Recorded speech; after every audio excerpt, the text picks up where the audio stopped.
नमस्कार। उन्मुक्ता मनसयुक्ति के आज की कविता पाठ में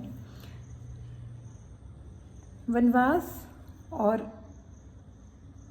संघर्ष के बाद एक मानव को क्या अनुभूति होती है। जब हम संघर्ष की बात करते हैं तो मैं उन सभी संघर्षों को संघर्ष मानती हूँ जो व्यक्तिगत रूप से अपने मन से लड़ रहा होता है या समाज की किसी बात से लड़ रहा होता है, अन्याय के विरुद्ध उसका संघर्ष होता है। कभी मौन संघर्ष होता है, कभी मुखर संघर्ष होता है। जब हम संघर्षों और वनवास की बात करते हैं तो जो वनवास जिन्होंने किया, जिन्होंने संघर्ष किया, उन्होंने तो कुछ नहीं बोला, लेकिन साहित्यकारों ने और महान लेखकों ने, संतों ने अपनी भावना को व्यक्त करने के लिए कुछ न कुछ संघर्ष पे ऐसी प्रेरणादायक चीज़ें लिखी जो आज के परिप्रेक्ष्य में भी एक रेलेवेंट टॉपिक हम मान सकते हैं, जिनमें से हिंदी साहित्य के सूर्य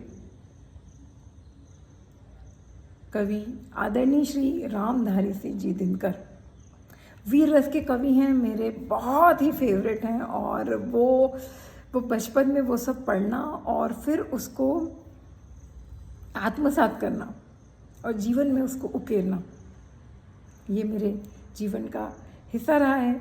आज मुझे ये आवश्यकता महसूस हो रही है कि उन सभी लोगों को जो संघर्ष कर रहे हैं या कर चुके हैं को समर्पित करने के लिए रश्मि रथी के तृतीय सर का भाग 3 कृष्ण की चेतावनी में पहले वीडियो में बताई हूँ और उसका पाठ किया है। उसका लिंक मैं आपके इस डिस्क्रिप्शन में शेयर कर दूँगी।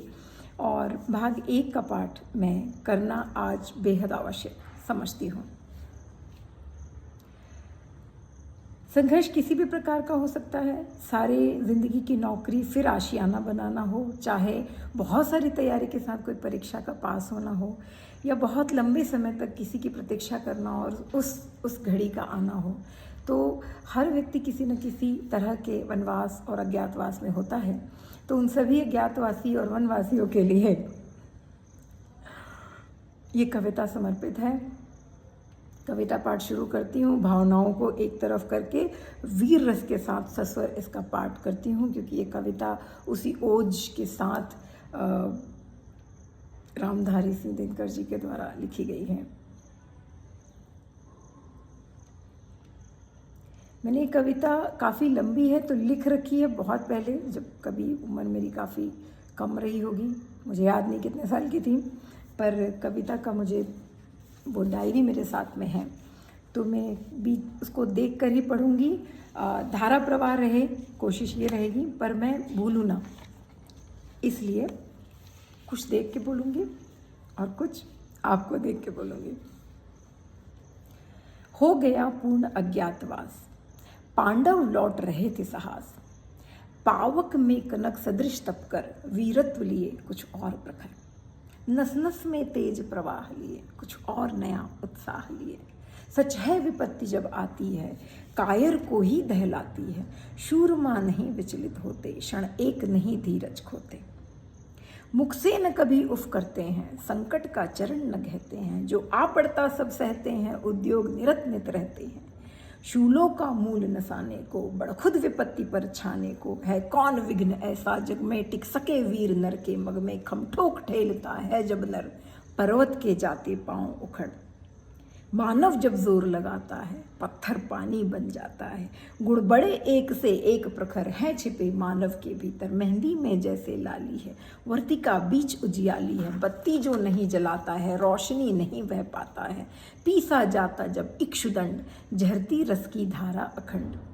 मेहंदी जब सहती है प्रहार बनती ललनाओं का श्रृंगार, जब फूल पिरोए जाते हैं हम उनको गले लगाते हैं।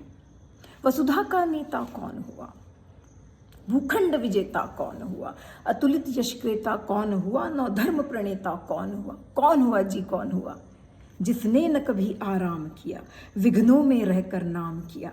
जब विघ्न सामने आते हैं सोते से हमें जगाते हैं, मन को मरोड़ते हैं पल पल तन को झंझोरते हैं पल पल, सतपथ की ओर लगा कर ही जाते हैं हमें जगा कर ही। वाटिका और वन एक नहीं, आराम और रण एक नहीं। वर्षा अंधड़ आतप अखंड, पौरुष के हैं साधन प्रचंड। वन में प्रसून तो खिलते हैं, बागों में शाल न मिलते हैं। कंकड़ियां जिनकी सेज सुघर, छाया देता केवल अंबर। विपदाएं दूध पिलाती हैं, लोरी आंधियां सुनाती हैं। जो लाक्षागृह में जलते हैं वही शूरमा निकलते हैं। बड़खुद विपत्ति पर छा जा, मेरे किशोर ताजा। जीवन रस छन जाने दे, तन को पत्थर बन जाने दो। तू स्वयं तेज भयकारी है, क्या करती तेरी चिंगारी है। वर्षों तक वन वन घूम घूम, बाधा विघ्नों को चूम चूम। सहधूप घाम पानी पत्थर, पांडव आए कुछ और निखर। सौभाग्य न सब दिन सोता है, देखें आगे क्या होता है। तो ये कविता तो मैंने आगे पहले पढ़ चुकी हैं, तो आप उसको देख सकते हैं। कविता को सुनने के लिए बहुत बहुत धन्यवाद। मैंने बहुत प्रेरणा ली है और आप सभी को भी मैं प्रेरित करूँगी कि कुछ प्रेरणा लीजिए और अपने जीवन को और बेहतर और सार्थक और सुंदर और अद्भुत करिए। धन्यवाद।